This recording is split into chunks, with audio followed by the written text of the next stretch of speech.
This podcast is a member of the Voices of Wrestling Podcasting Network. Visit voicesofwrestling.com to hear the rest of our great podcasts, as well as show reviews, columns, opinions, and updates across the world of wrestling.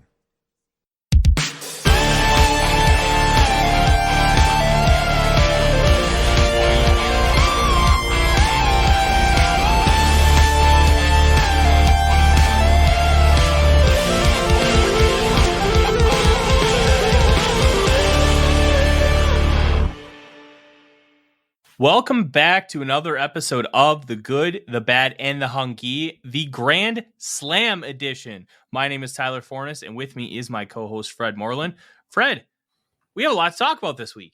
We do. It's, I don't think there's any big dramatic news, but it's a pretty solid week. So, absolutely. There's a lot of little things to talk about, and we're going to kind of jump around here a little bit. Start with the Grand Slam business numbers. Now, a $1.02 million gate. I believe this might be the first non-WWE $1 million gate for a television show since WCW did. And that, correct me if I'm wrong, Fred, was that the Georgia Dome episode where Goldberg beat Hogan for the title? The Georgia Dome is $1 million if you adjust for inflation. Okay. It was not $1 million raw. Grand Slam did hit $1.02 million. My little favorite side note of the story is that it was actually a independent worker that bought it, that bought the $1 million ticket. But that Dave Meltzer somehow insisted looked like Kenny Omega, though he doesn't. But yeah, there aren't very many at all in history. I think that Tony Khan tweeted that Meltzer wrote in the Observer that there'd only been like 5 to 10, some number like that. I don't have it in front of me, but there hasn't been very many. Madison Square Garden once or twice, and a couple from back in the dying days of the Attitude Era's high watermarks, and not much else. So yeah, it's nice to see that they got $1 million for a TV taping, especially one of this magnitude. But also a little frustrating that the overall attendance numbers were lower than what they were last year. But it feels like there was a little bit of a shift in philosophy here, Fred, because this total gate was higher than last year, but attendance was significantly down, almost feeling like Tony Khan decided to shift away from his approach of just trying to get as many people in the building versus, hey, let's try and make as much money off the people that are here. Kind of the WWE philosophy post-pandemic. Yeah, and that's definitely the case, because I remember, I don't have the exact numbers in front of me. This is called show prep. Why would you do that? But they definitely did jack up the prices like rather significantly between last year's edition and this year's. And, that is also why that's the source of at least half of the WWE $1 billion TV gates. There was one, I have it in front of me now. The 5 WWE $1 million gates have been 1.2 million for sold outs in London and Manchester. Meltzer didn't have a date for those. $1 million for September 19th, 2019 Raw, $1 million September 10th, 2021 SmackDown, and a Raw July 25th of this year, all in Madison Square Garden. Those last two topped $1.2 million. And the Raw after Mania in 2014 back in New Orleans, that did 1.1 million. So this is, Meltzer said this is surely in the top 10 all time for just pure numbers. I think that it's hard to, say anything negative about that. You hit $1 million for a TV taping that's barely ever been done. That's a success. It absolutely is a success, and we're going to talk more about the show later. And there was kind of some mixed reviews, a lot of really good matches, but some stuff that caused some controversy. But we're going to kind of keep it rolling here with the news. Dynamite itself for Grand Slam, 1.039 million overall, 0.35 in the 18 to 49 demo, 1 on cable for the night. Really cool to see 5 straight weeks of 1 million viewers. I don't think they've ever done more than 2 straight weeks of over 1 million before the stretch, and I think it was only done twice before, one of those being the first 2 ever episodes of Dynamite. Fred, it's a little disappointing to see the 18 to 49 drop from the 0.38, 0.39 it was doing the past 2 weeks to 0.35. But I think this is more of the fault of I'm trying to think of the best words. Just lack of people watching television. Yeah, that's a possibility. I think that I would personally qualify the 0.35 as a mild disappointment. I don't think it's any kind of world-ending issue, but I do think that they would have wanted it to be higher than that, and they'd be lying if they said otherwise. So to end up with that, not ideal, but that's what we got. So. Yeah, it's just good to see that they're finding some form of consistency, and it was higher than what it was previously, which is always a good thing as far as total viewers, but demo you'd like to see a little higher. And I think that will slowly start to creep up as I kind of mentioned last week. This is school starting. People are starting to get into a flow of, hey, we're not going to be going out consistently. Like volleyball and softball leagues, especially here in the Midwest, they're huge. During weeknights at bars and rec centers.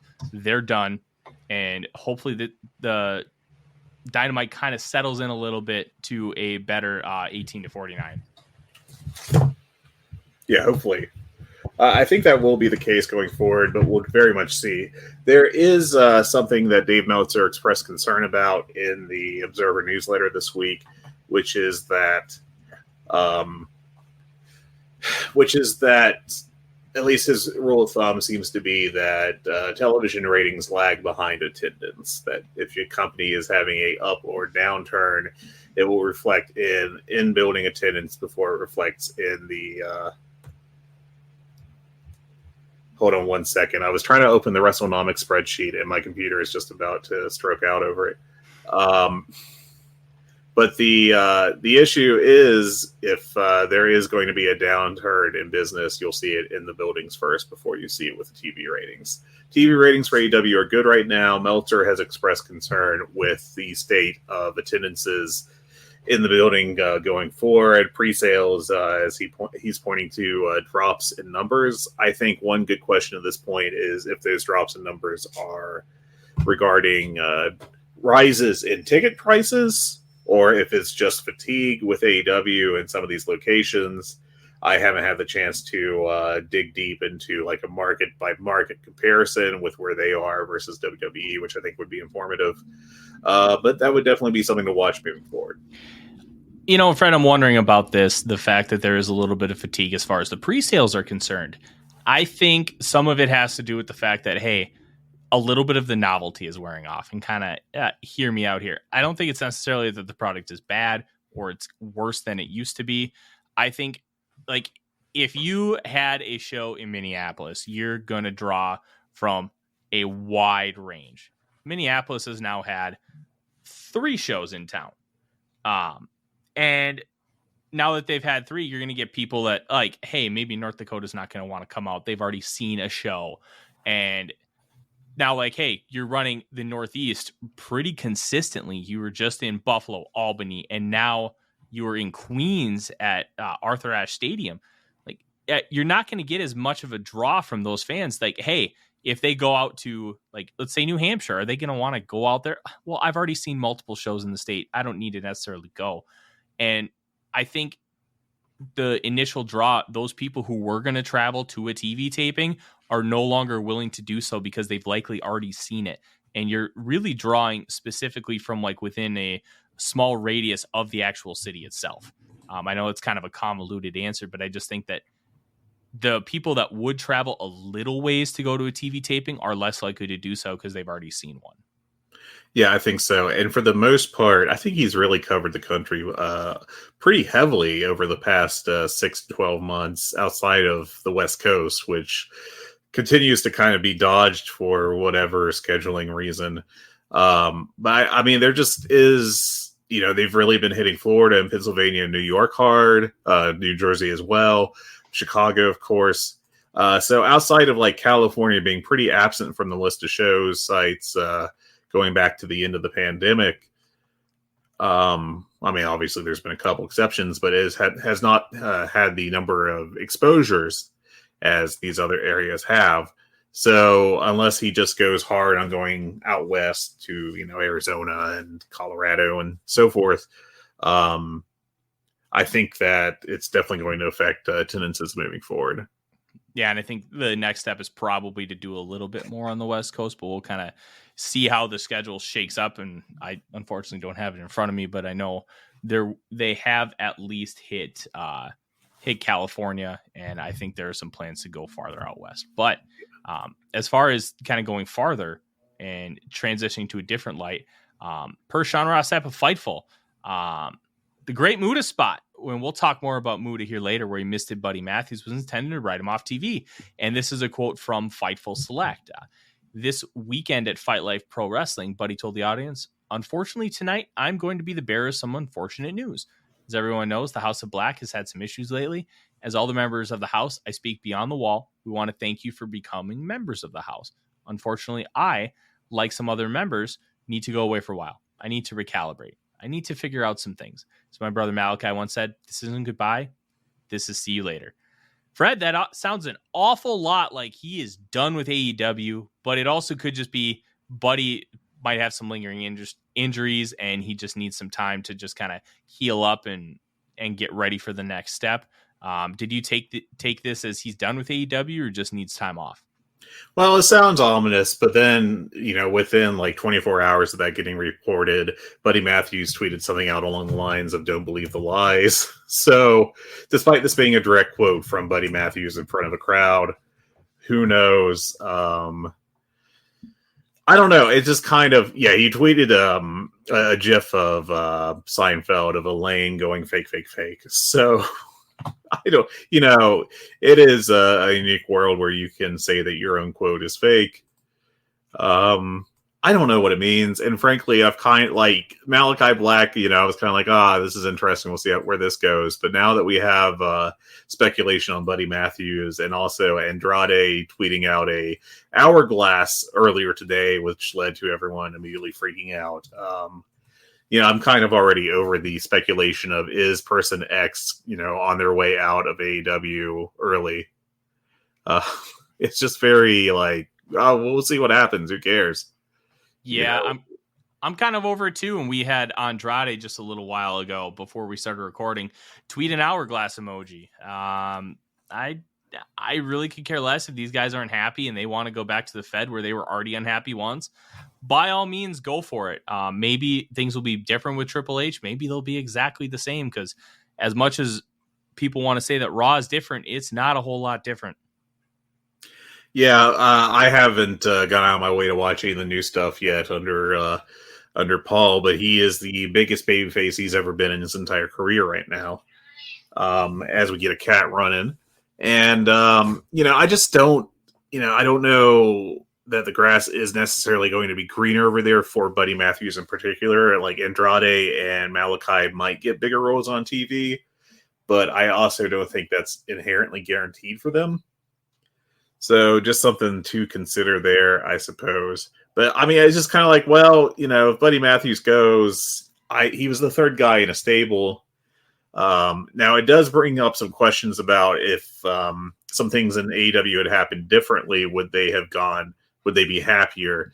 And what I'm specifically thinking about is some of the less successful storylines on the men's side, such as the Scorpio Sky Men of the Year mega push of late 2021 into early 2022. And if, that instead had been a push involving the House of Black dominating the TNT Championship for that time period, or Andrade having a bigger role, what the backstage environment would be like.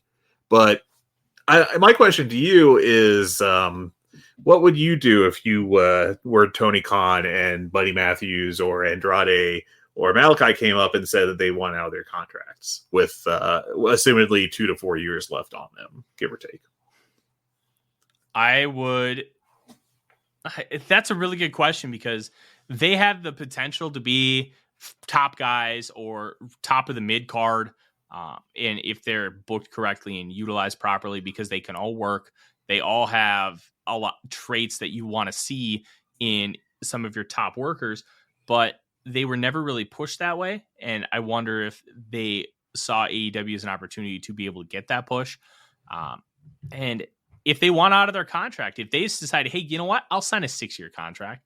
Well, if they want out, sure, they can get out, but Tony Khan has every right to limit him from going to WWE.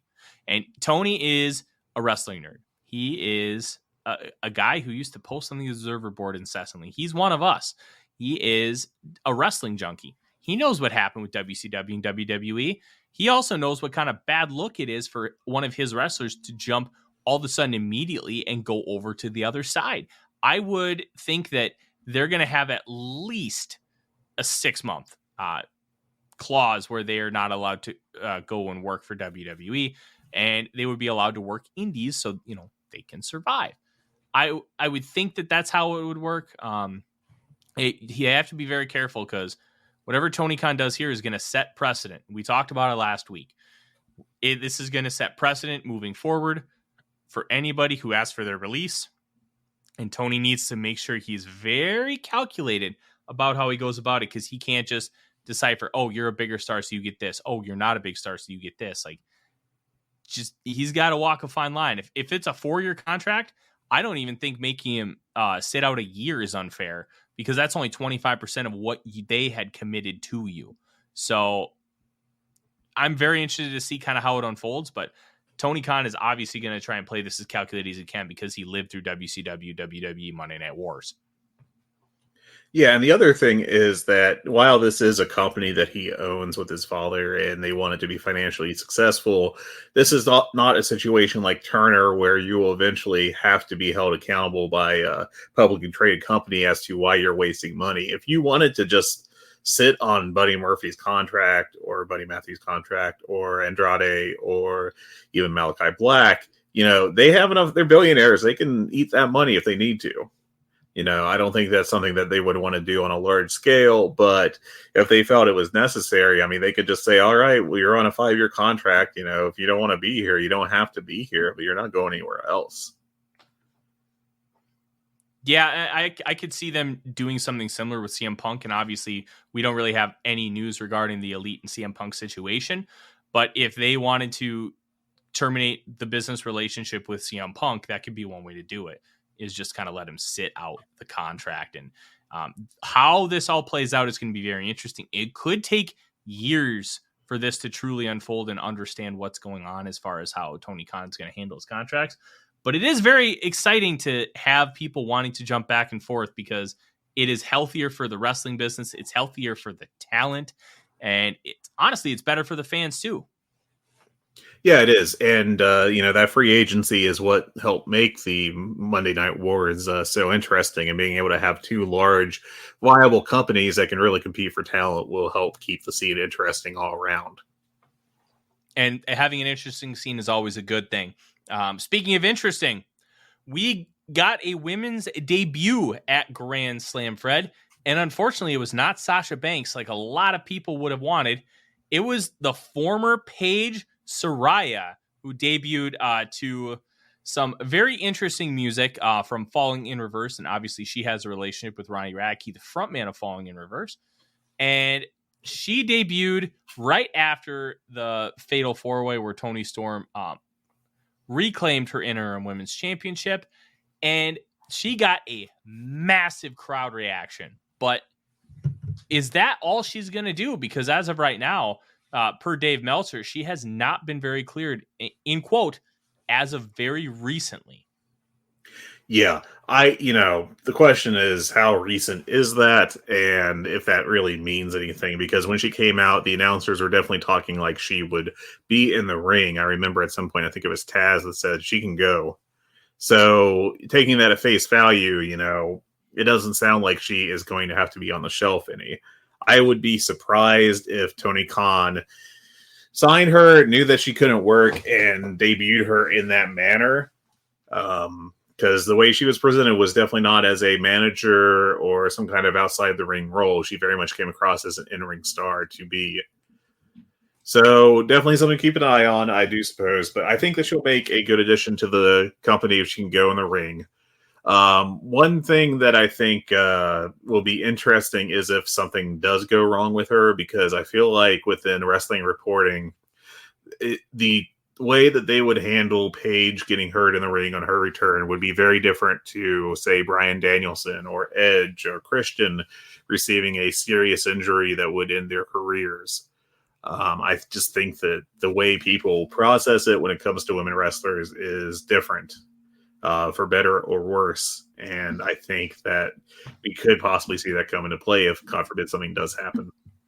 Yeah, I think so too. And how this all plays out is going to be very intriguing, because if she, even though she isn't a top tier in-ring worker, she is a good worker. And if she's able to go, it will help improve the women's division, especially as they try and build out depth. Because right now they don't have a lot of depth, and it really got hurt when Thunder Rosa, quote unquote, left the company.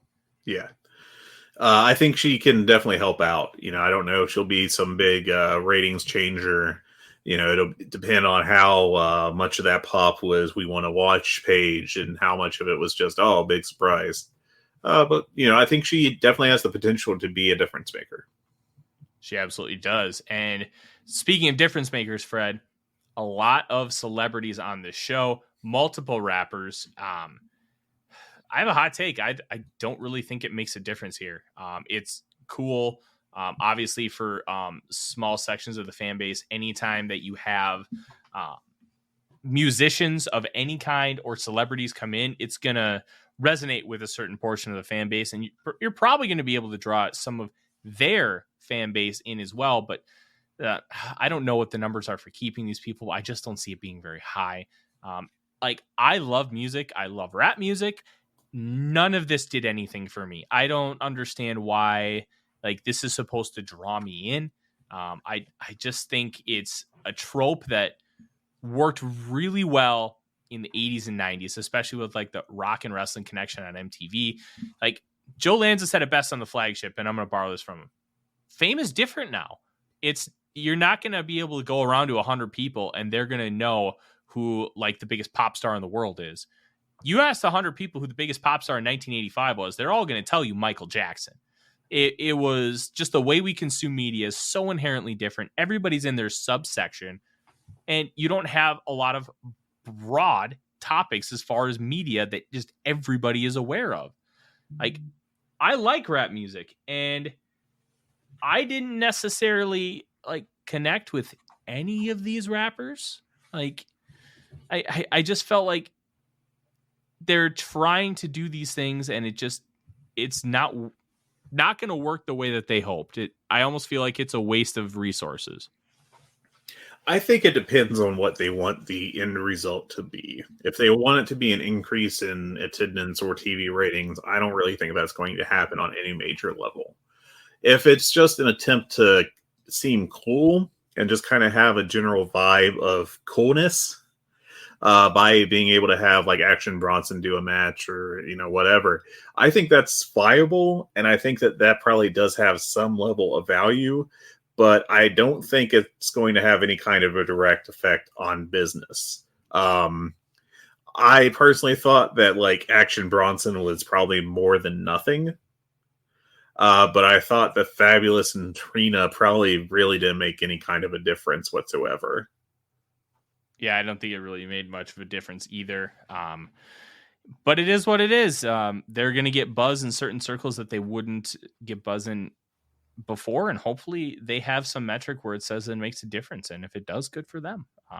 Speaking of making a difference, Jon Moxley is still the GCW World Champion. And now he is the AEW World Champion. And something to, I don't know if you caught on the broadcast, Fred, they did not call him the interim World Champion. And I don't know if that he is the real world champion. Yep. And I thought that was worth noting, that he is not the interim. He is the world champion. And I don't know if that means anything for Punk but because they were stripped, my guess is that that's the likely correlation. But because he owns that championship, it kind of muddies things up with Nick Gage. And Lands on the Flagship mentioned that it's GCW. Who cares? They're not going to care. It's Nick Gage. But at the end of the day, wrestling's canon is AEW's canon, and that might be an issue for Tony Khan and having Jon Moxley, even though it's losing to Nick Gage. I don't think anybody's going to care that he loses a death match to Nick Gage. But Gage's career is on the line, and obviously they could just renege on the stipulation, but it muddies things up. How do you think this ends up getting handled? I think it gets handled by Tony Khan pretty much exactly how Jon Moxley wants it to get handled. If Jon Moxley cares deeply about protecting the belt, then they'll figure out a way to protect the belt. If Jon Moxley says, hey, I want to do the job for Nick Gage, he's a big deal to me, and I think I want to do this, then I think Tony Khan will come up with some way to allow that to happen. I do think it feels very much like they were going to put the belt on Gage. It doesn't feel like Gage really had any intention of retiring in the short term like this, just from the little bit I've seen and read.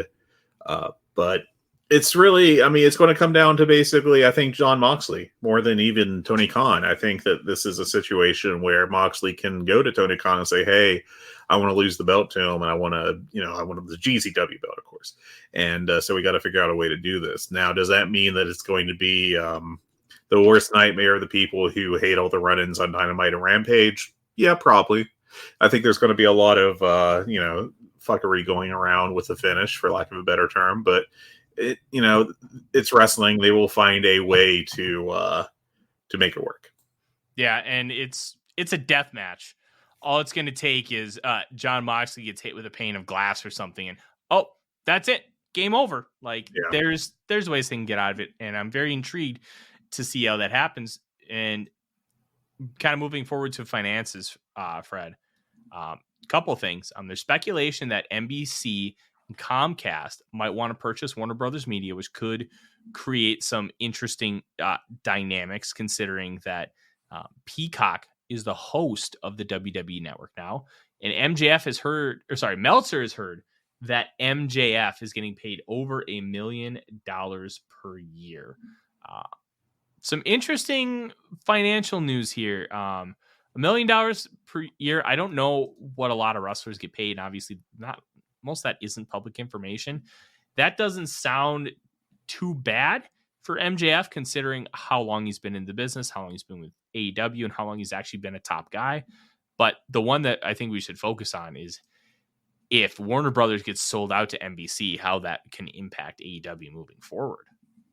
Yeah, America doesn't really try to stop monopolies anymore, so that's not a concern, I don't think. It would be shocking if any court anywhere was like, I think this company's too big and I'm going to do something about it. That's just kind of something we haven't done in several decades.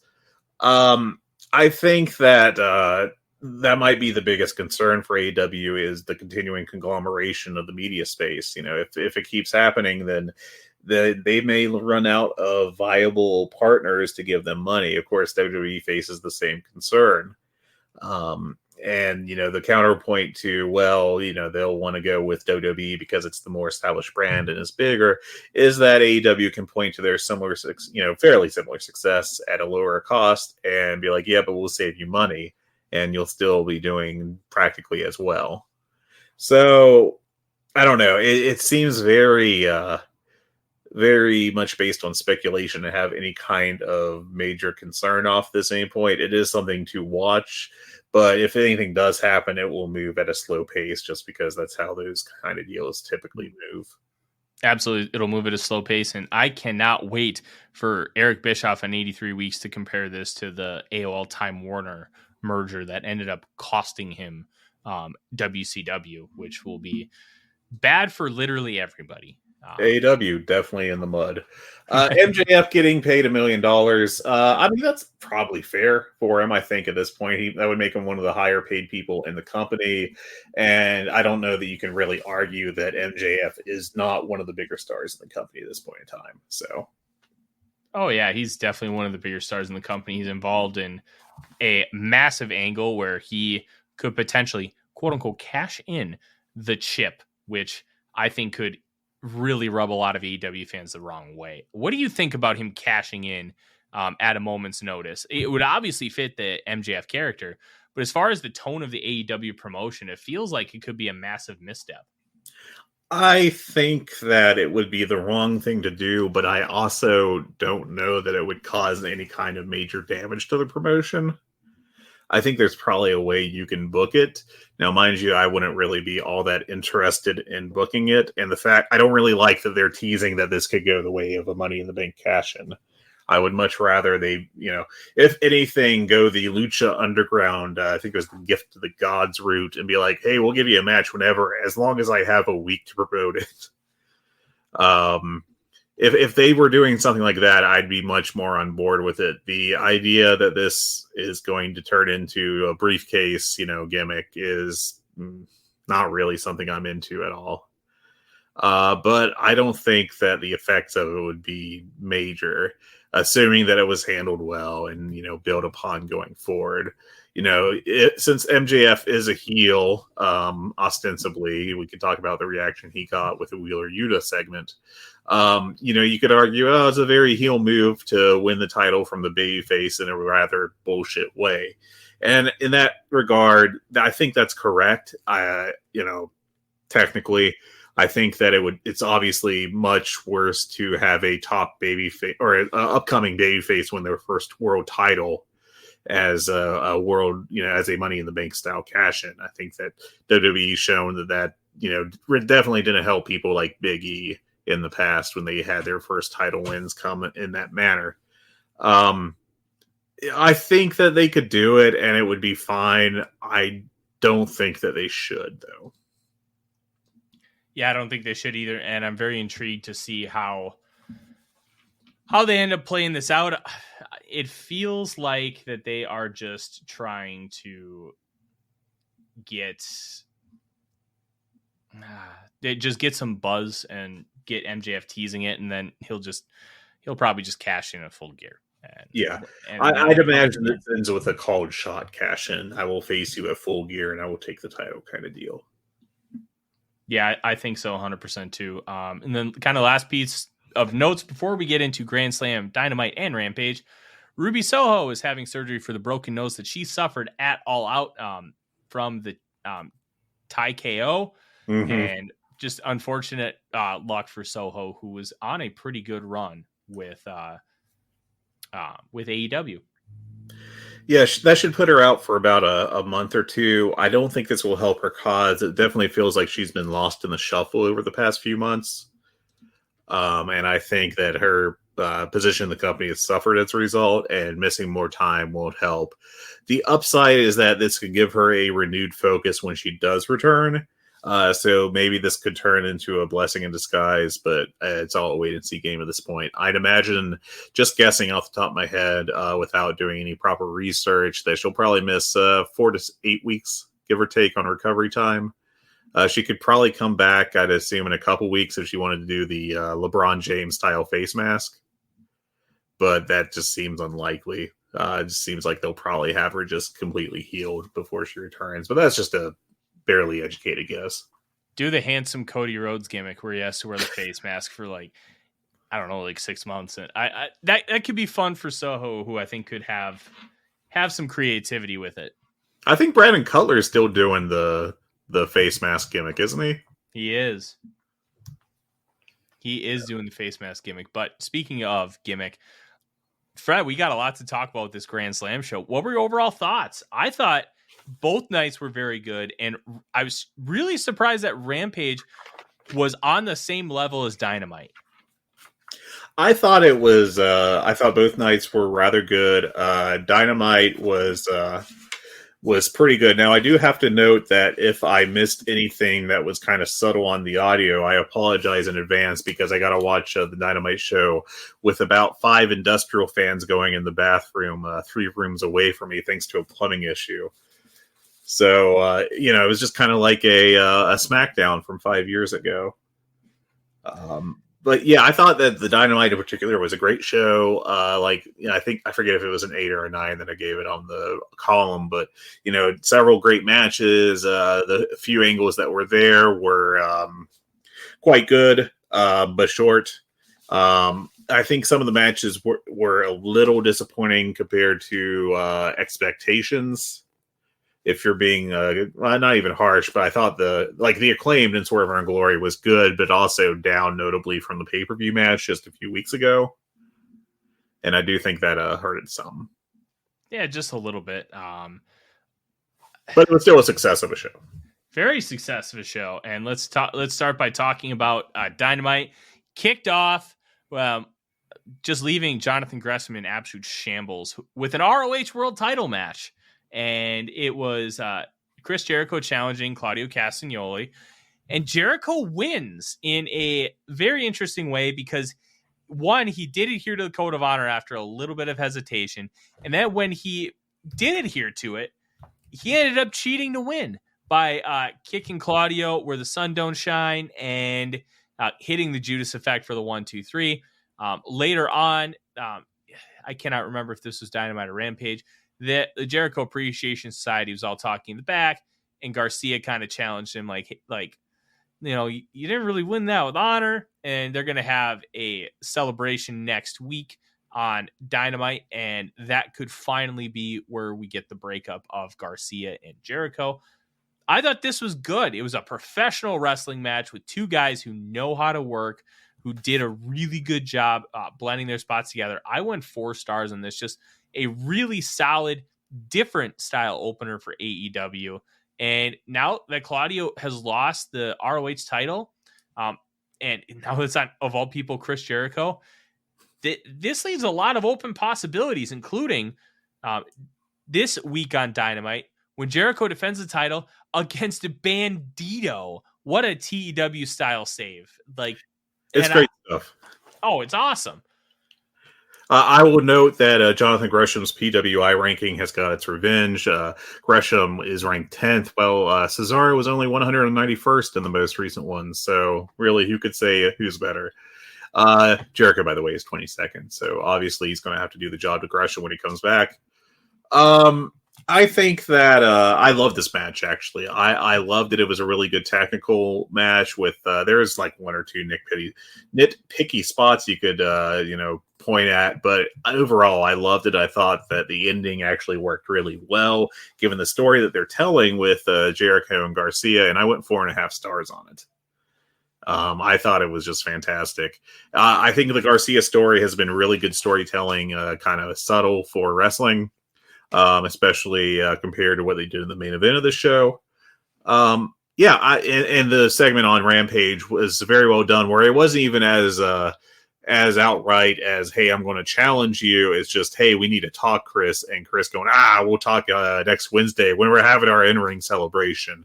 And that's pretty clearly when it's all going to fall apart with regards to Garcia and the Jericho Appreciation Society. Yeah, very, very on brand for the group, and very intrigued to see how everything plays out with the JAS. As the show moves forward, they went pretty much balls to the wall.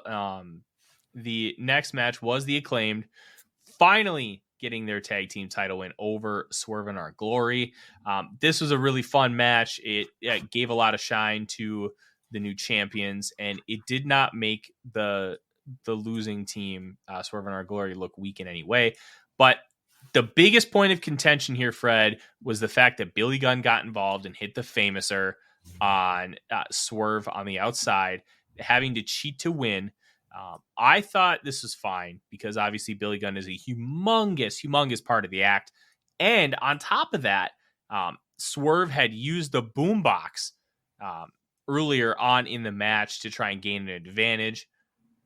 I thought this all went off really well. The crowd was super hot for it. You not only put over an act that you grew organically, because Tony Khan put this tag team together, and you made them into, honestly, your hottest act in the company. You take advantage of it. They got the chase. Now it'll be interesting to see if they can actually do something with the titles, or if they are just going to be a chase team. And Anthony Bowens, when it wasn't really talked about, but he is the first openly gay major champion in one of the major American companies, which is a big milestone. But it wasn't talked about like it was because Anthony Bowens isn't a gay wrestler. He is a wrestler that's gay. And it's really cool that he's just being praised for being a champion and not having a sexuality come into it, which I thought was a very nice touch by AEW to he's just a wrestler. And I thought that was really cool. Yeah, I definitely agree with that. I like this match. I think I gave it 4 stars. I think there are some structure issues with it, specifically when Max Caster. I thought that they tried to get a little too cute when they did the Max Caster knee injury in the middle of the match that didn't really lead anywhere. Assuming that's not an actual knee injury, which there's really hasn't been any indication of it being that. But it felt like that they were trying to find a way to extend the Swerve in Our Glory control period and having that be the spot that led to that. But it audibly deflated the crowd. And it's very much not what they wanted to see. As for the Billy Gunn spot, I think that it was a good idea on paper as revenge for Swerve cheating earlier with a boombox. I just think it came too close to the finish and should have been more immediate as a response to that cheating spot. But, those were rather minor points. Keith Lee had some really amazing high spots that he did in this match. He did a Rana, that like a jumping Rana that was just amazing. Swerve did like a 450 springboard, I guess leg drop to the guys on the outside. That was very impressive. And then Lee did. There was also a top rope moonsault that Keith Lee did that was just wild to see. That missed, but I don't think you'd want him to actually hit that. I don't think that'd be a good time. But yeah, I thought this was a lot of fun. Crowd loved it so much, and then they immediately went into FTR challenge in the backstage, only to be interrupted by the Gun Club, who in turn challenged them and mocked them. And that was a segment. It'll set up a match. I don't think it's been announced for the coming Dynamite, but it kind of feels like it'll be this coming Dynamite. If I were to guess, but in the near future, regardless, this was fine. It's a way to give FTR a direction that'll help out beyond just, hey, please vote Dax Wrestler of the Year. Good old Dax. I think it'll be a fun match, and I really hope that it gets enough time to be a good match, because I think the AEW could have something with the Gun Club, but they're going to continue to need time and development, and working with teams like FTR is going to be a really big deal. As the show moved on, All Atlantic Championship match, Orange Cassidy versus Pac. I don't know. It felt like that nobody really cared about this match, Fred. It just kind of existed on a plane, and it was good work, but it never really grabbed me. I gave it 3.5. It was just kind of there. Yeah, it was. I mean, it was a solid match, but it was definitely not as good as their one on pay-per-view a couple years ago. It felt like a lot more shtick from Orange Cassidy, and Pac not going at full speed yet again after the Kip Sabian match that was a definite disappointment in my mind. Just very. I mean, it was just kind of there. Crowd was into it, but not like too into it. Entertaining. Yeah. I went 3 3/4. That's about all you can say. It was a good match, nothing wrong with it, but was not very engaging. Now you did skip over the Yuda MJF promo here. That was in between those last two matches, which I thought was definitely newsworthy. In that Yuda, I mean, he's definitely developing as a promo, but is nowhere on the level of MJF, which isn't a surprise. But the crowd, it took basically the most heel thing that MJF could do in that situation, which is attacking Tony Schiavone, for them to start booing him. Yeah, I can't believe I missed that. That was definitely a huge turning point in the match. What was really interesting to me about that is they sent Yuta out to do that. And Utah itself is a good worker. He has the potential to be a star in this company down the line. But you can tell his mic skills, not even close to being where they need to be. And honestly, that's probably the most frustrating part. You basically put him out to pasture. You put him out to die against MJF. And now you got Wheeler Yuta, who is just the ROH Pure Champion, who's in the biggest, quote unquote, faction in the company right now, with the Elite not being there in the Blackpool Combat Club. You made Yuta look like an absolute geek, and he's obviously going to lose to MJF. What purpose did this serve, Fred? It felt like he was just left out to dry. I don't think the intention was to do that. I honestly don't think that he was left out to dry that much. MJF definitely outshone him, but I don't think it was like a disastrous moment for Yuda's career or anything to that extent. I have a theory that Yuda is slow turning heel and leaving BCC in the near future. Going back to how the title handover to Garcia after Yuda lost it by Bryan Danielson went. And how no members of the BCC came out to have his back during the segment, while Morrissey just came out and, messed him up. So that's just my pet theory. I may be reading too much into things, but I think that's where it's headed, if I were to take a guess. Yeah, that makes some sense. I really hope that Yuda can rebound from this a little bit, but I mean, I'll give all right. I'll give Tony Khan the benefit of the doubt. It just felt like we talked last week about Luigi Primo, right? And how it was the absolute perfect spot for a guy that, one, is an indie wrestler, two, is a meme wrestler. And the fact that he gets kicked into oblivion doesn't hurt anybody on your roster. And I felt like this hurt Yuda a bit, like talking ability with the fans, because MJF just, it was like watching Aaron Donald go up against a high school offensive line. Like it just didn't feel fair. Yeah, I can't disagree. I think that they probably didn't think it'd go that poorly for Yuda when they put it on the board backstage. I think I was kind of shocked by just how much of a babyface reaction MJF got coming out. Like, I expected a pop for him to come out, and then eventually the crowd turning on him to some extent, even though he was at his hometown. But, it was definitely more than I think you could have expected, in my opinion. Maybe I'm off on my own world there, but yeah, we'll see how it ends up going. Next up on the show, now correct me if I'm wrong, because I am forgetting the whatchamacallit, like the segments. I believe the next part of the show was the women's match, correct? Yes, unless you want to go in depth on Diamante introducing Trina. Look, we kind of already talked about the celebs. Yeah. They did absolutely nothing for me. Now, if you get Gronk up in here, I will be excited, because that is something that I can get behind. I was really into his appearance at WrestleMania a few years back, but this, like, Trina, I understand the connection. She is the baddest bitch. And then you had the connection with Jade Cargill calling herself that bitch. Makes total sense. I totally get the correlation. Problem is, I don't care. And we already talked about that, so we don't have to dive into it. But the women's 4-way, I thought was pretty good. I thought it would have been better if Jamie Hayter was in instead of Serena Deeb. And I think Serena Deeb's a good pro wrestler. But I thought the dynamics with Hayter and Baker would have been better served in this spot. But obviously Hayter was saved for the aftermath. And we get Tony Storm rolling up a bloodied Britt Baker. And I'll tell you, my favorite part of the match, Fred, and like the match itself is fine. I have no qualms about it. Gave it 3.5 stars. Good work.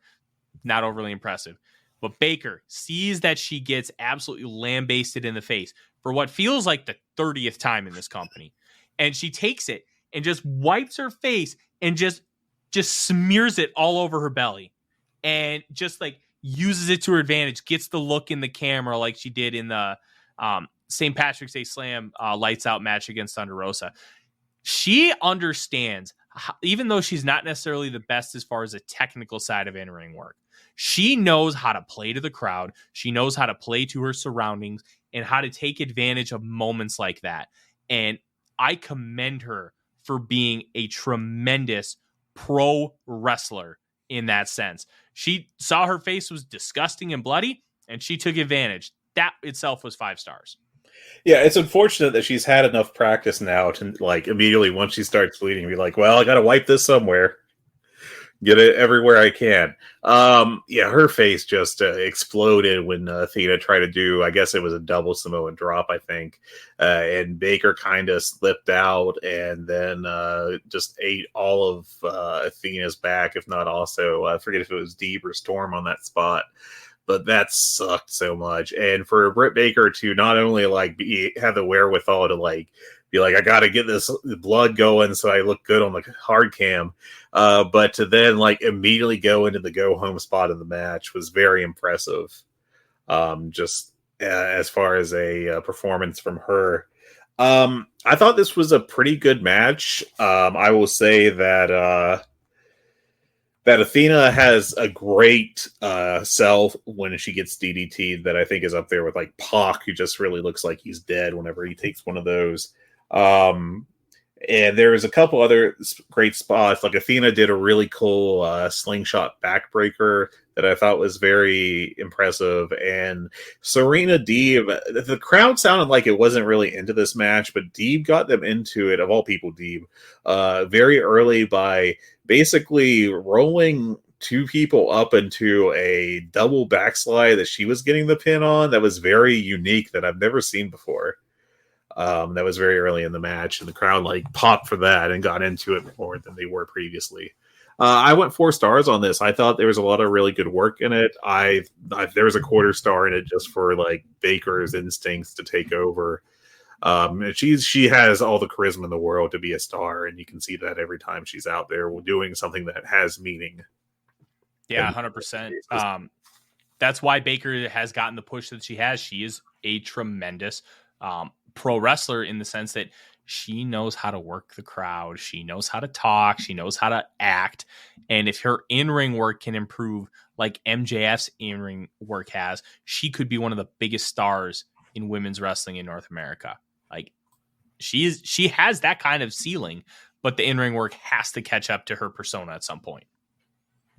Yeah, I mean, the in-ring work definitely drags behind, but she definitely has the star presence, and that's been what's the strength of her career has been to date. Yeah, 100%. And then we go right into after Excalibur does a bunch of match announcements. Yeah, the Darby video. Yeah, the Darby video. Oh, give me more of those. That was cool. Mm-hmm. They ended up opening Rampage with the Darby Allin match. We'll get to that because that was fun. But I want to talk about this Jon Moxley, Bryan Danielson match because I thought Danielson was winning, and I thought they tipped it off in the pre-match video package because Bryan Danielson explicitly says, I have lost to 4 people in AEW, and I avenged my losses to Hangman Adam Page, to Daniel Garcia, and I cannot remember who the third one was, but he has only lost to 4 individuals. So, Fred, if you remember, please correct me. The only one he hadn't avenged his loss to was Jon Moxley. And the fact that they put that out there and it was the focus of the Danielson portion of the promo, I thought Danielson was winning for sure. And lo and behold, they go out there, they have a tremendous match. Danielson doesn't lose. He passes out. It's protecting him a little bit and making Jon Moxley look like a stone cold killer. This was great. 2 guys just beating the ever living piss out of each other to try and win this match. But I was surprised by the finish because I really thought because that video package, they gave us a tell.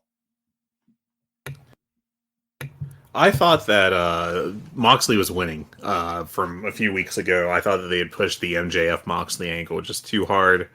And that they're, basically when they had MJF cut that promo addressing all the people in the tournament, but really only addressing Moxley, I thought that was a little too hard of a tell of anything else possibly happening. And so I wasn't too surprised by the result. I feel like they could have gone the other way with Danielson, with the getting his revenge, but it just didn't feel like as much of a big storyline as they had pushed. And AEW doesn't do very many swerves, for better or worse. You can criticize, like, sometimes they're a little too staid in their booking as far as who wins matches. This was a situation where either could have won. I don't think there was a wrong answer. I think Moxley is a great choice to be the champion until you get to MJF, which just seems like a presumed thing coming up at the next pay-per-view. Yeah. So I want to fight back a little bit. I agree in the fact that leading up, it made sense for Moxley, but that Danielson promo, didn't you have at least a little semblance of doubt that he was going to take it based off of that? Or am I just reading a little too much into it? Oh, I don't think that there's that you're wrong at all. I think it was a really good way to introduce doubt into the match. I just didn't feel like logically that they were going to move away from the Mox direction. Just personally, it just seemed like that was the direction they were definitely going, and that they were rather committed to it. But that's just my take. Yeah. Overall, very good Dynamite. I'd probably put it in like the top 10 percentile of Dynamites. Just you had 5 quality matches, good angles, title changes, and an extremely, extremely hot crowd. Yeah, it was a home run. Yeah, it really was. And I think we need to revisit something going into this Rampage taping, Fred, because you could kind of tell at the end of this that, one, I thought the crowd overall for both these shows was mic'd horribly, because as we talk about this Darby Allin Sting match, when we got the great Muda run in, it sounded to me watching on TV that the crowd was dead for this spot. And we obviously at Voice of Wrestling had a lot of people that we knew in the building. They said the crowd went absolutely berserk for Muda's music and coming out. It did not come across on TV at all. No, it came across like he didn't matter. And it's the great Muda. Muda absolutely matters. I was trying to even look at the crowd, which is something I don't typically do when I'm watching a show, unless like there's a situation like this. But I just didn't see any sign that there was a big reaction from the crowd at all, which surprised me, because there was an audible pop at one point, but I just think that the audio levels on this Rampage were not very good. Yeah, just really disappointing, because that could have come across like a much, much, much bigger moment like it was. And unfortunately, it didn't. But we are going to talk about that, because starting off Rampage, you had the modified House of Black without Malachi, Buddy Matthews, and Brody King, accompanied by the lovely Julia Hart, against Darby Allin and Sting. And as the House of Black is doing their entrance, they're standing, looking out at the crowd, and all of a sudden Darby and Sting appear behind him, and they attack him. And it is just an all-out brawl between these 4 individuals. And this ended up being really, really fun. And I love how Sting is used in this company. Not only did he take a table bump from off of the apron, but then he got handcuffed and he's about to get murdered when we get the great Muda coming out and making an impact and showing respect for his former rival. And then that gives Sting and Darby the win. Fred, this is great. I gave it 4 1/4. Just a shit ton of fun. I went 3 3/4 on it, personally, just slightly off. But I thought it was a very fun match. Lots of brawling, lots of high spots. Good TV stuff. Really good TV stuff. And we would be remiss to not talk about this, but Julia Hart took an absolutely nasty bump, and she seems to be just fine, but she missed the table when Buddy Matthews accidentally knocked her off the apron, and she banged her head against the concrete. Just a gnarly bump. And like, she being fine absolutely rules, but I got to tell you, that was a hell of a bump. And now knowing that everybody's okay, you absolutely love to see that kind of stuff. It just makes things kick up a little bit higher. Yeah, that was a wild bump. I honestly, when it took me a couple of days to get around to watching this. I didn't get to watch Rampage till Sunday. But when I heard online that there was a wild bump that Julia may have got hurt on, I honestly expected something off the ramp or stage or something wilder than that. So just saying it was just an apron bump where she barely caught the table. I think she did hit it with her butt on her way down. And basically, like, they gimmicked the table pretty clearly, and she took out the part that she did hit, but it did absolutely nothing to slow her down.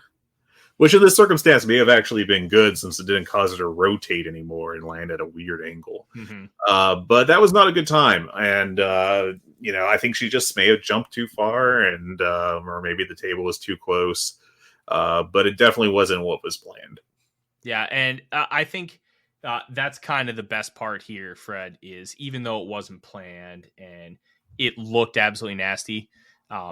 When it looks absolutely nasty and they come out of it scot-free, those are the best bumps because everybody wins. Yeah, and if you're in the safety police, you can go on about something else.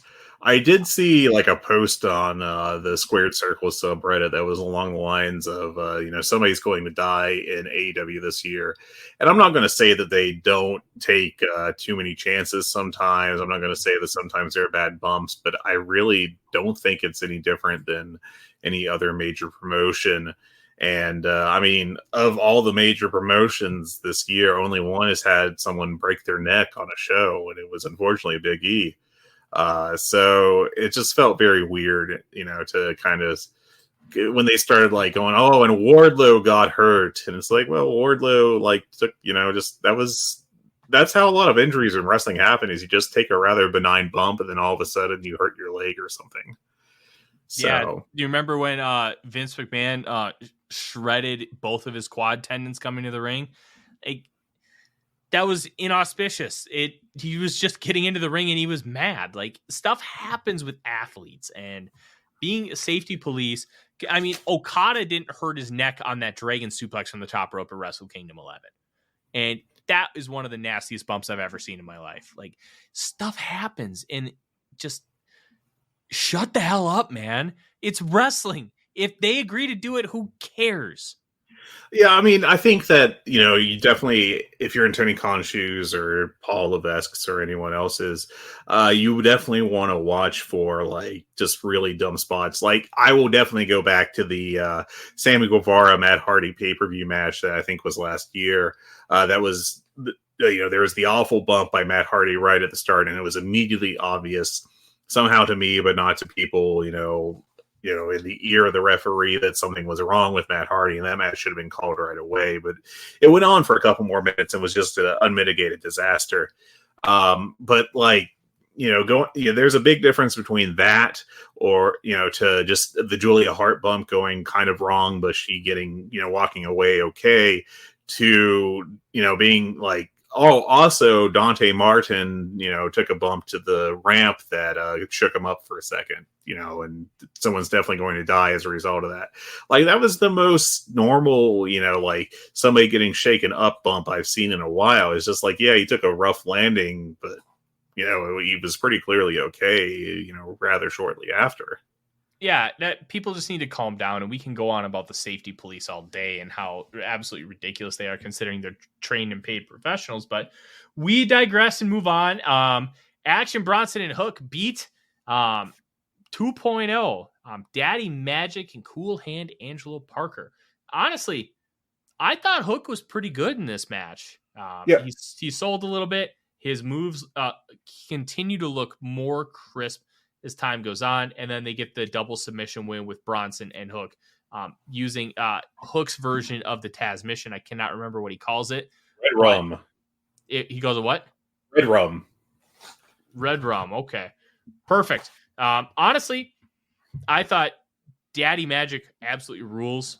He might be one of my favorite wrestlers in the business today, just because, like, he's not the best in-ring worker, but I don't know if there's anybody who makes you care more about what he does than Daddy Magic right now. And it was the promo that they released on YouTube before the show was absolutely tremendous. Yeah, I'm hoping that, that someone in AEW gets in Tony Khan's ear is like, we need to push these guys more as just an act on their own. They were, I thought they also worked their asses off to make both Hook and Action Bronson in particular look good. Bronson, ran through the ring a few times like a freight train, and I think it was Danny Magic that was in the ring at that point, just took an amazing couple of bumps just to make him look great. It was, this was a competent match. I went 2 3/4 on it. Perfectly respectable for a celeb match. Very solid. I think, and you're right, I think Hook came off quite well in it. Gentlemen's 3. It's really hard to complain about anything in this match other than if you had issues with Action Bronson being in the ring, which he was fine. He didn't embarrass himself. He was a big guy who did some big guy spots. Like you said, 2.0 made him look good, and that is a big deal.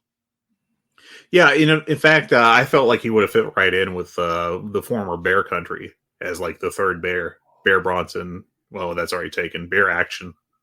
Yeah, that's a really good point. That would have been a lot of fun. But as we continue, Wardlow and Samoa Joe squash Josh Woods and Tony Nese. Smart Mark Sterling starts the match by kind of promoing and being like talking a bunch of trash and saying that he would not get power bombed. So of course, after the match, they kick Josh Woods and Tony Nese out of the ring, and Mark Sterling gets power bombed, I think 4 times, and just a really fun squash. And Woods and Nese are 2 professionals who made these guys look really good. Yeah, very competent squash. It was entertaining. I went 2.5 on it. I think it got enough time to get like a real rating.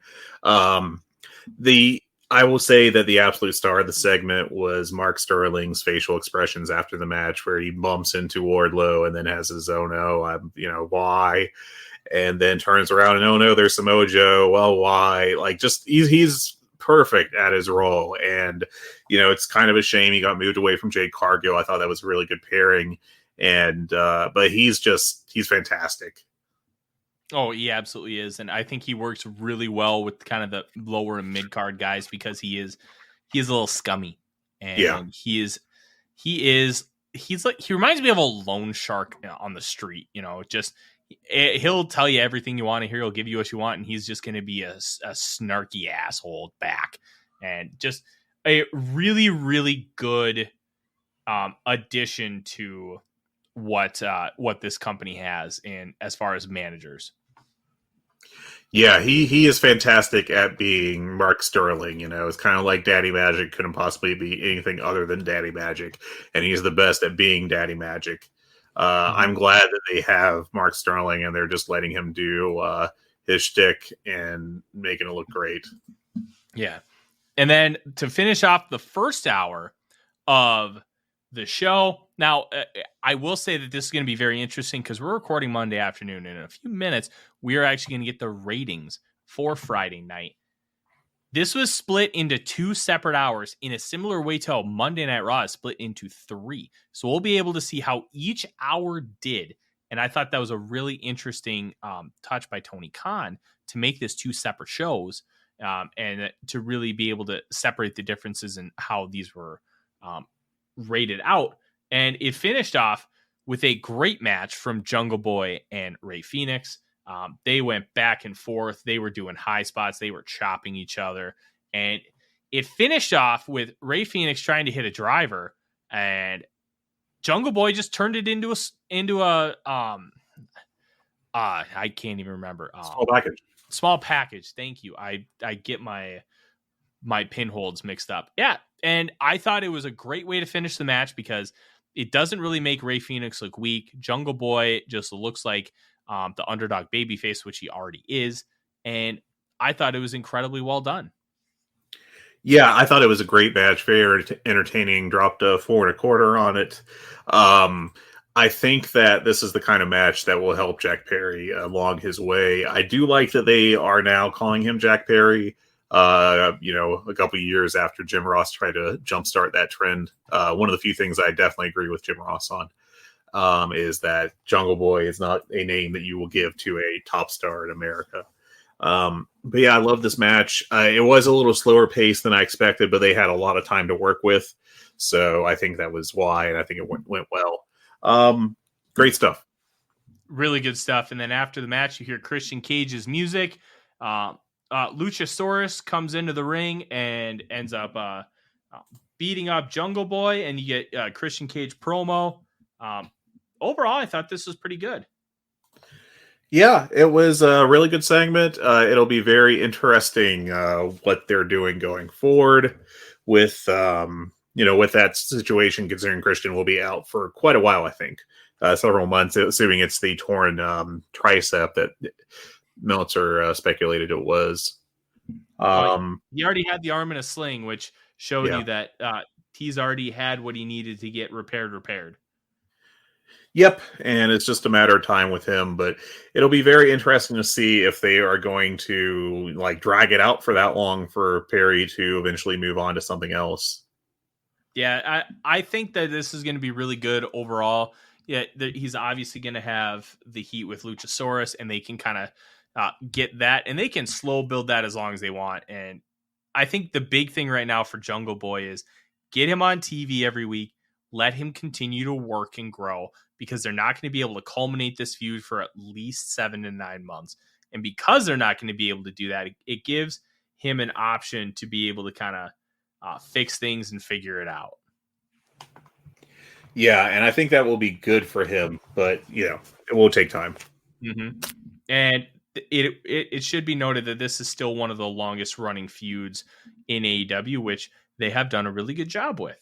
The next matchup, Sammy Guevara versus Eddie Kingston, and Guevara has a new video package leading up where it's kind of Dragon Ball Z themed. Your mileage may vary on if it was cool or not, but I got a pop out of it. And before the match, I loved this, Fred. He calls Eddie a fat piece of shit. And that is basically calling Eddie Kingston fat at the Minneapolis Rampage was the entire reason why that they ended up getting suspended and all that stuff. And that's what caused the mega heat. So I thought this was a really nice touch to kind of finish this little feud. And obviously this had Eddie's approval before they went out there. Yeah, and it's nice to see that they did the reality turning into an angle deal with two guys that had already worked out their issues to assure there wasn't further fallout from it. Yeah, it just a really nice touch to use that. Obviously, it was reported that they made amends, they shook hands, and they're not going to go out for drinks anytime soon, but they're going to be able to be cordial in the back, and I think that's a really big step moving forward. Eddie gets the win with the stretch plum, but he ends up holding on to it too long because he was called a fat piece of shit by Guevara, and they end up switching the win over to Sammy. Yeah, the old DQ for not releasing the whole deal. I thought I was disappointed by this match, I'll be honest. I thought it was fine, gentleman's 3 all the way. But, when you have Kingston and Guevara in the ring, I definitely would have hoped for a better outcome. Couldn't agree more. I thought they left a lot of meat on the bone, and I think this feud, because of the stuff in the back, really got hindered a lot. And it just ended up being okay, which was disappointing. I do like the element of Kingston getting DQ'd because he wouldn't let go. I'm very curious to see how this evolves his character in the company, because I think it could be a interesting tidbit moving forward. Yeah, I think so. But I think it's definitely time for both of these guys to move on and find new things to do. Oh, absolutely. And speaking of somebody who needs to find new things to do, Jade Cargill needs some good challengers, because Diamante just was not that. It was a pretty easy win for Cargill, who moves to 38-0. And then Trina comes out and shakes her hand, because Trina is the baddest bitch and Cargill is that bitch. So that, for those who were invested in Trina, that was a nice little touch. But honestly, we got to figure out something to do with Jade. She's boring. She does the same shtick all the time. She doesn't have great in-ring work. She looks like $1 zillion. Just one of the best physical specimens I've ever seen in a wrestling ring. But she doesn't work very well. She needs time. She needs practice. And this is not a great way to give it to her. Yeah, she needs to spend a month in Japan doing Tokyo Joshi or Stardom or whatever just to improve. Hell, send her to Dragon Gate and just kill a bunch of the smaller flippy guys. Who cares? She just needs to do something that will help her improve. And I just don't think that it's going to be continuing to do these sub 5-minute squashes. She's not. If you want to learn to do a main event style match, you have to actually start doing them at some point. And, I think the Athena match was pretty good on the last pay-per-view, but that was still quite short. It feels like they've backslid some on how they were booking her compared to earlier in the year, where I think she at least had a couple longer matches and the opportunity to get used to doing that. So, yeah, I'm very intrigued to see how everything evolves for her, because Statlander felt like she was going to be the one to take the title off of her, and they still might be planning that. but I'm very interested to see how things work out for her. Golden Ticket Battle Royal. It was a battle royal. This is probably AEW's worst battle royal. I was not engaged with this. It kind of existed. It almost felt like the old TNA reverse battle royal at first, because everybody was just beating each other up on the outside, and then they ended up getting in and doing it. Like, do you care about an Adam Page John Moxley match? Like, it'll be good, but I don't care. I think, it'll depend on how they build it up, because I do have a little time to get there. It's just a matter of putting some heat on it. I think Paige is a perfectly reasonable choice for that in-between challenger before the MJF match that I, again, am assuming is coming in the near future. This was fine. I thought there was a little glimmer of some good stuff going on when they got down to like the last 5 or so, but there just wasn't enough time for them to do enough to make it really noticeable. So it just ended like a 2.5-star battle royal. It was fine.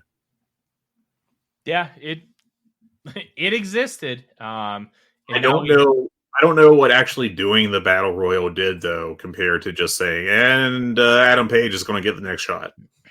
It honestly felt like it was a space filler. Yeah, they needed to put something on here, and they decided to make it worth a world title shot, and they did. Then leading up to the lights out match between Powerhouse Hobbs and Ricky Starks, we get Mark Henry talking to both of them, and Hobbs bragged about it being like he beat him in about 4 minutes at All Out, and Starks says he's going to close the book on Hobbs, and then you get the main event gimmick catchphrase, and then you have the match, which I thought was pretty good. I gave it 4 stars. They beat the ever living piss out of each other, and Starks wins it decisively with the Rochambeau. I thought this was really good, and hopefully these guys can move their separate ways. I did think at one point they were building up Powerhouse Hobbs for a title shot, because that kind of felt the direction they were going. But maybe it's Starks that gets the title shot once MJF wins the title, presumably at Full Gear. Yeah, I thought this was perfectly solid, like 3 3/4. Good, not great, not one of the better or lights out matches they've had. But I thought both guys came across really well too. I think that both can definitely be stars in the future, and frankly, Ricky Starks needs to get a rocket put to him immediately, just because they need to get there. He's got all the tools. He's good in the ring, and he is just an amazing presence. And they need to stop waiting for that to happen. He can be a star like immediately, I think. Oh, absolutely. He can be a star right now. Hell, if you put the world title on him right now, I don't think it would be a bad decision. It would just be how you're going to get there and take the title off of a guy. That could be the only other one that would be interesting. And then the one thing we didn't really talk about that we mentioned earlier in the show, Fred, the great Muda. It was announced that Sting is going to be going over and competing for Pro Wrestling Noah in one of Muda's final matches, which I thought was a really cool touch.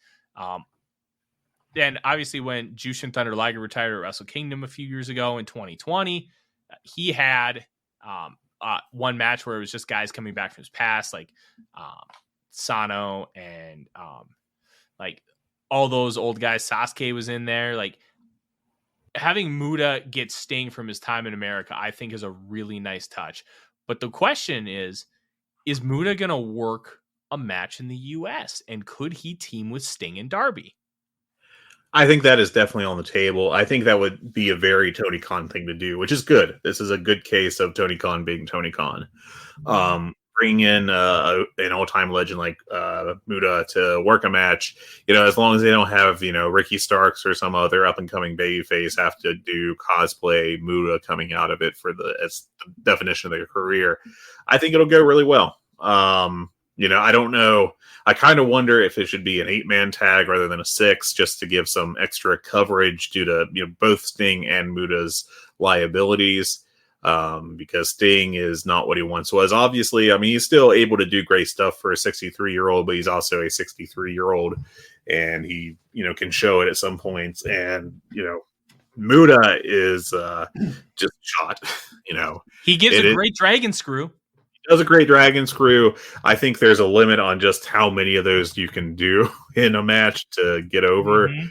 But, that did look very awesome. I will definitely give him credit for that. Yeah, I think that a match at Full Gear probably would be the best bet for how you would want to use Muda. And then just do it like a multi-man match. Do a 6-man. Like, get Muda in there, have Muda and Sting do some tag spots. Maybe you have Muda turn on Sting at the end, and that sets up their Noah match. Like, there's a lot of fun that you can you can do with this stuff. Yeah, and I definitely do think it'll be a lot of fun along the way.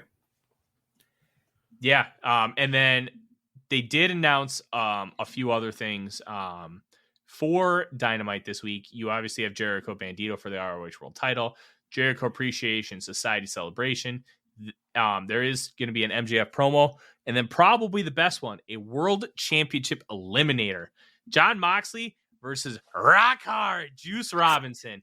That is going to be fun as hell. These two have had wars, and it wouldn't be the biggest surprise in the world considering Juice Robinson did beat Moxley, Tanahashi, and Ospreay for the U.S. title at Capital Collision this summer in Washington, D.C. Having Juice beat Mox and then set up a world title shot down the line, maybe it becomes a title shot at Wrestle Kingdom. That is always a possibility. But I think this is one of those eliminator matches where I think the result is in doubt just because of the history. Yeah, I think it'll be very interesting to see. I assume it'll be a Moxley win just because of the fact that there's a clear direction to where he's going in the future. But yeah, I thought that, I was pretty excited by this, and I think it'll be a really good match. I think so too. YouTube stuff. You saw a JD Drake versus Matt Sydal dark match. How was that? Solid, total gentleman's 3. I mean, there's definitely worse stuff you can watch. It was the only match over 5 minutes, which is the cage match cutoff on either Dark or Dark Elevation. This was on Dark Original Flavor. It was good, but I wouldn't really say go out of your way to any real extent for it. Just 2 professionals working a very professional match. And then lastly, the best friends were on Hey EW. Anything worth noting there, or just the best friends being the best friends? It's about what you expect. If you're into that kind of thing, it's entertaining. If you're not, then, you wouldn't watch it in the first place. I definitely wouldn't go out of my way for it like I would for just JR being really grumpy in that setting. It was entertaining. Absolutely. And then we had talked about last week discussing the ROH CZW Cage of Death and then the Takataichi Mania match. I didn't get a chance to watch the Takataichi Mania Death match with Kasai and Despy. Did you get a chance to watch that or the Cage of Death? I did. I dropped the ball on both. I definitely did not. What I did get to watch, though, was some of the stuff from the G1 this year, and I also caught the key matches from this past last week's Dangerous Gate show from Dragon Gate. I've been trying really hard to get going regularly on Dragon Gate, and have been struggling to do that. But I had to get this in before it dropped off the network today, I think, actually. So I was watching this at like 12:30 last night when I couldn't sleep. A lot of good stuff on it. I would definitely I went 4 1/4 on the opening tag match, which was Jackie Funky Kamei and Jason Lee against Dragon Dia and Madoka Kakuta. There was 2 matches I went 4.5 on. The main event was Ida versus Yuki Yoshioka for their top title. And then there was a 6-man tag in the middle. Benkei, Kota Minoura, and Naruki Doi, who I think is like gold, is their stable now, against Dragon Kid, Kagetora, and Yamato. And I mean, those are all really great matches. They were very Dragon Gate, as you would expect. Maybe the Ida one was slightly different, just a little slower paced. But it's all about the style you would expect, with a lot of flips and very fast paced work and very impressive tactical performances. Yeah, Dragon Gate rules. It's just a great promotion if you love intertwined stories and great work rate. Yeah. And I did drop 5 stars on a match that I watched this past week because I am on top of it. It was from the G1 Climax. I thought Jay White and Tomohiro Ishii just told a fantastic story in their match with Ishii just being the babyface force of nature that keeps moving forward and Jay White just being the piece of crap that just keeps, cheating and finding ways around it. And I thought that turned out really good. Just crazy. It's really hard to miss when it's Jay White and Ishii. Those two are tremendous pro wrestlers. Yeah. Did you get to catch up on anything this week, Tyler? Yeah, I watched a lot of Kirk Cousins throwing checkdowns against the Philadelphia Eagles. Let me tell you, that was more torturous than watching Jade Cargill trying to work a 20-minute match against any jabron. Like it was rough stuff. I didn't get a chance to watch much wrestling this week. It was USA Today's got me real busy these days. We'll allow it. Yeah. Well, that'll do it for us, Fred. Fun stuff. We've got a lot of really good stuff coming out of Grand Slam and heading into Full Gear.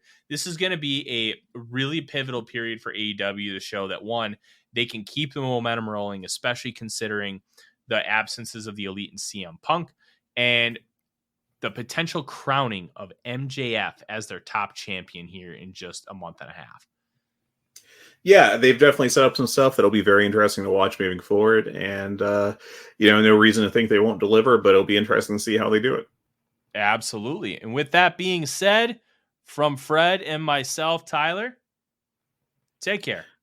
Have a good one.